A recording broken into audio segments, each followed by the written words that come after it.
Forward. We'd appreciate it if you share as much as you can about your ketamine trip to help other people while they're using it in their experience. Cool. What was your intention? Why did you want to use the ketamine? Well, I think I came into this maybe a little different than other people.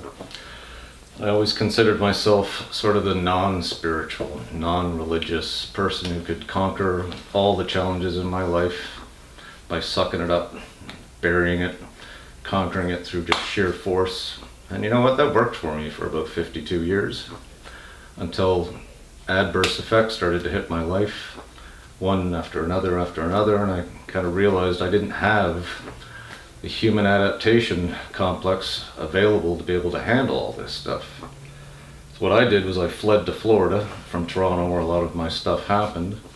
I kind of went on a journey of trying to fix my health first. And I spent a lot of time trying to get my weight, my blood sugar, my blood pressure, all the things that I thought were wrong with me fixed. And I think after a few years I began to realize I hadn't fixed something more important, which is what inside me. And if I didn't do something about that, there wasn't really any way I was going to ever be able to get over what was bothering me inside.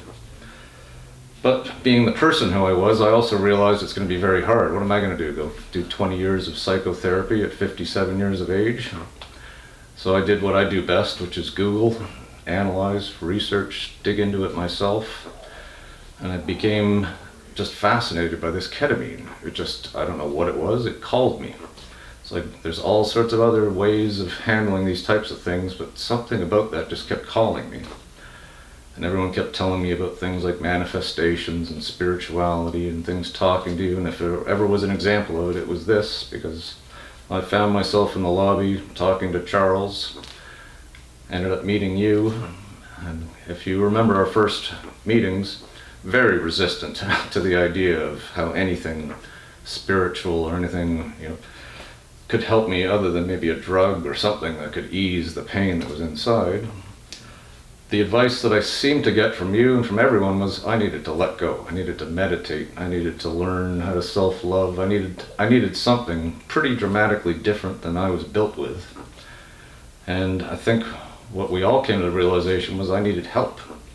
And that ketamine was maybe the help that could give me a boost, that could pull me back a year and a half of starting to try to learn about spirituality, learn about talking, learn about how to meditate, even to sit quiet and not argue with myself for 2 minutes was impossible.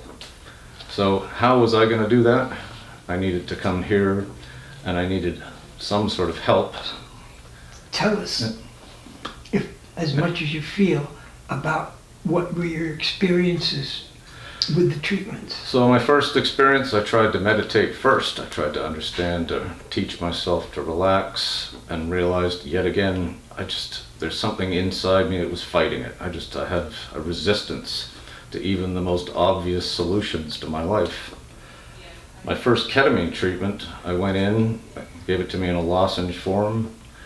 I lay back and I let my mind fight again. And my mind fought like holy hell. For 15 minutes it fought and wouldn't let me go into the trip.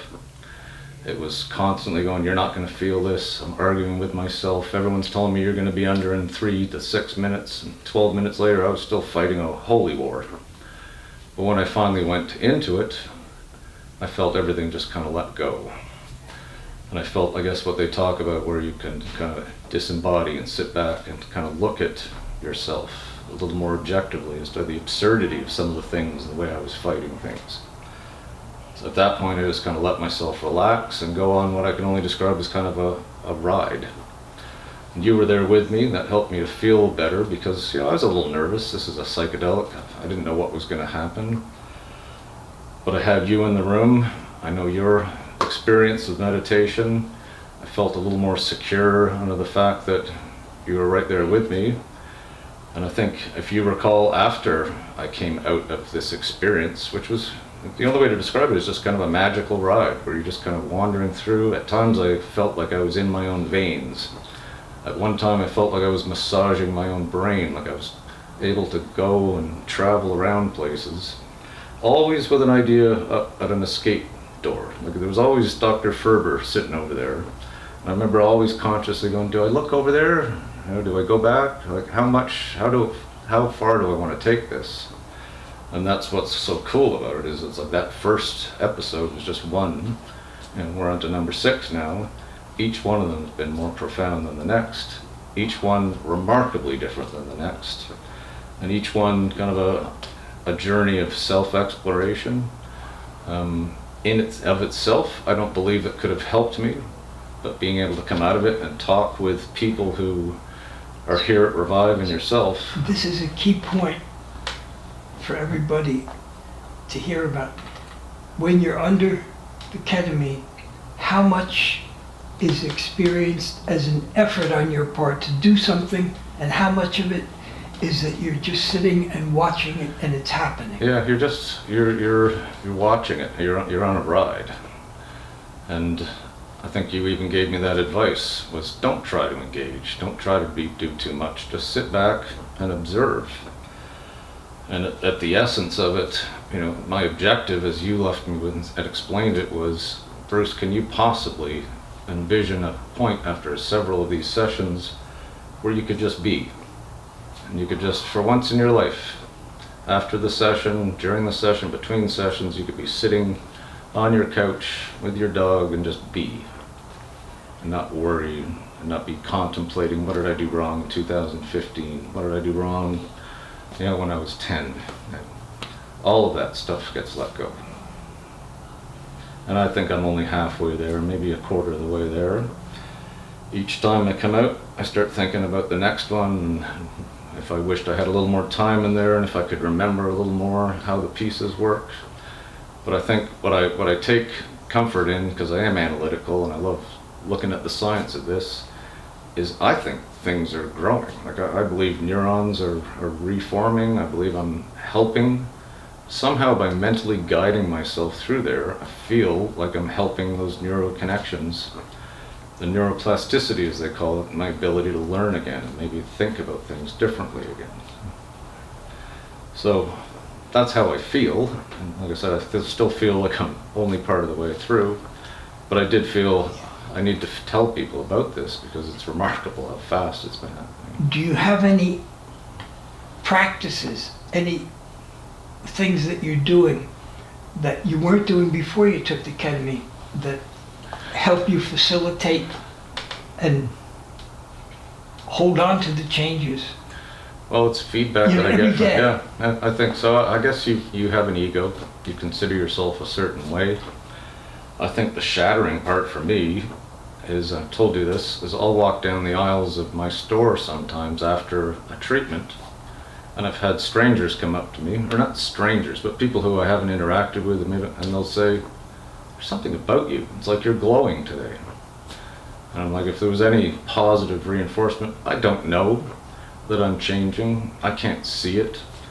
You need to rely on other people in those instances, but when someone points something like that out, I do kind of go back and think, well, God, I do think maybe I was smiling a little more today, or maybe I wasn't as happy, but I'm not festering on stuff. I'm not walking around constantly second guessing and thinking. Mm-hmm. And when you're not doing that, all of a sudden you seem a little more open to people. You're not as unapproachable. Have you changed any of your habits? Your diet, your sleeping, your exercise, your meditation, anything?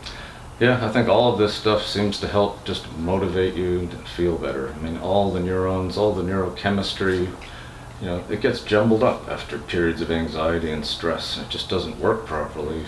And I know that meditating and exercising and things would work, but what I tried to tell people is, like, I just needed a little extra help to push me in that way. Ketamine seemed to do that for me. I'd come out and I'd feel motivated. I'd feel like smiling. I'd feel like getting up and going in the morning. I'd feel like approaching people, talking to people more. And yeah, I think that's all part of the whole process that we would have done ourselves over 10 years if I'd come to you earlier, but we don't all have that time. So if I hear you right, somehow this has allowed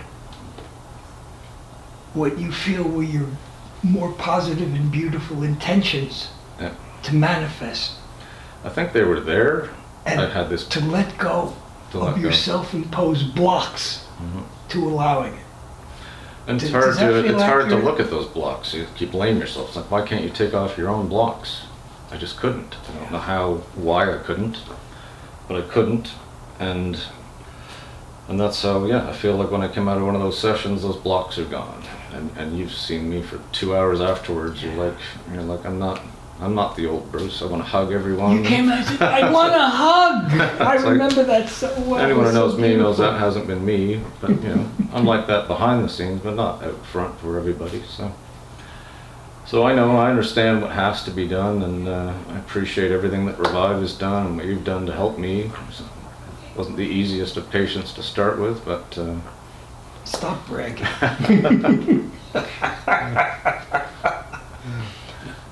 Is there anything else you could say, realizing that this is especially to help people on their own journey Yeah. and to heal themselves?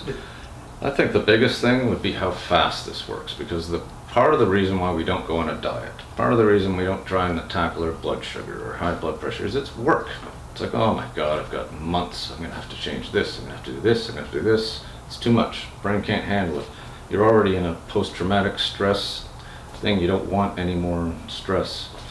What ketamine offered was an ability to say, well, how about right now we just try this and give you a snapshot of what your life could feel like if you were to apply these things. And when you come out and you're given a shot of this could be Bruce 2.0 forever, like talk about motivation, like you realize, yes, I just got given, someone just opened up a window and said, here's what it could be like. And it doesn't take an awful lot of work. Look, this one little thing is showing you how much work is required. Look how much better you feel in a week, in 2 weeks, in 3 weeks. This isn't a 10-year process. This is something that could change your life in a week. If I hear you right, what you're saying is that during the treatment, you came to an understanding that I can let go of this stuff now. Yeah. It wasn't the drug mechanically letting go of the block. It allowed you to have an understanding, and then your understanding said, I'm not going to do that to myself anymore. The way I describe it is I have a war in my head, Wow. and it's 50-50. Right? The side that wants to block everything and the side that wants to come into the light. What ketamine does is let the light come out and show its power. And the other block has been the one that's made me the money. It's the one that kept things going for 55 years. It's the one that protected me from all the evil. Right? It doesn't want to leave. It's there for a reason. It protected me. What ketamine did was allow the light to come in and show the whole psyche. It's like, it isn't that bad without him constantly hammering on about what happened to you when you were 10 years old. It's like, let it go. I couldn't tell myself to do that. I couldn't even ask the question, right? That's part of building those kinds of blocks. The way you manage stress is you don't even let the question get to the point. How can you be stressed if the question doesn't even get to the head? That's so mysterious. Yeah. It feels so accurate, and yet it's so mysterious. Yeah. But it also feels like I'm a kid again, like I'm answering questions that everyone else answered when they were much younger. Just how you get people that don't have a full complement of a personality. It's like they haven't had a chance to blossom. They're holding so much inside. But, I'll meet people, spiritual people who I have a connection with. I go, how can I, a quantitative, analytical, I have to know the answer to everything person, bond with somebody like yourself, who's more spiritual, Zen, just let it be. It's like, but somehow, deep down, I can sense that that's my connection. Those are the people that are going to save me. They're the people who are real. This is what's happening in the world right now, is those people are evolving. And it's old dinosaurs like us, if we want to participate in it, we have to sort of go back and try and change some stuff, right? It's easier for the youngsters. They're getting born with this ability. It's a lot harder to form a Bruce in the new generation, I think. They're just too you know, there's too much social media and too much interaction and too much groupthink.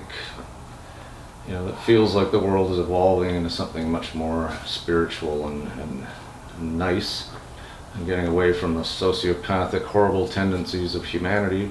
It's not going to happen in 1 or 2 generations. It's been going on, probably into our 2nd, 3rd generations now. But it's hard for our generations to figure out what do we do? Do we fight it, or do we jump in?